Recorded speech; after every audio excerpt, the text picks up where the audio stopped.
mendapati kemenangan kawan-kawan.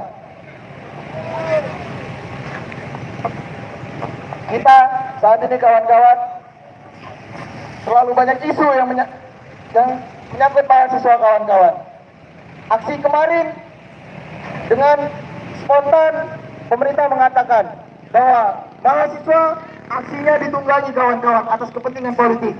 Maka saat ini juga kita bersepakat kawan-kawan bahwa aksi kita hari ini, aksi kita yang kemarin tidak adalah penunggangnya kawan-kawan, tidak ditunggangi oleh elit-elit politik dan tidak ada kepentingan politik lainnya kawan-kawan.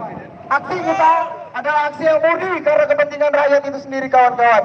Karena kita telah melihat rakyat hari ini terus ditindas kawan-kawan.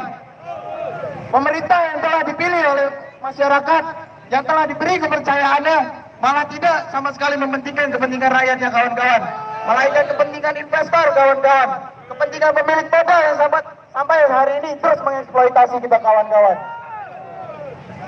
Bisa kita lihat kawan-kawan, RKUHP yang sangat kontroversial kawan-kawan, yang sangat menyentuh privasi individual rakyatnya, rancangan undang-undang pertanahan yang akan membatasi hak petani, revisi undang-undang ketenagakerjaan yang tidak pro terhadap buruh kawan-kawan.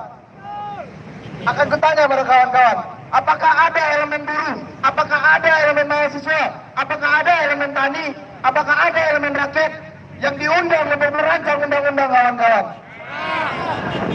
Itulah artinya kawan-kawan, bahwa kita tidak pernah dianggap di negara ini kawan-kawan.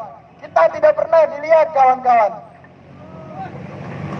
Revisi undang-undang ketenagakerjaan yang seharusnya melibatkan elemen buruh, karena buruh sendiri lah yang langsung terlibat dengan revisi itu, tidak pernah diundang kawan-kawan. Undang-undang pendidikan tinggi dan Sisdiknas, apakah mahasiswa dan pelajar atau yang mewakili mereka diundang untuk merancang undang-undang itu kawan-kawan? Tidak kawan-kawan. Apakah rancangan undang-undang pertanahan mengundang kaum tani untuk merancangnya kawan-kawan?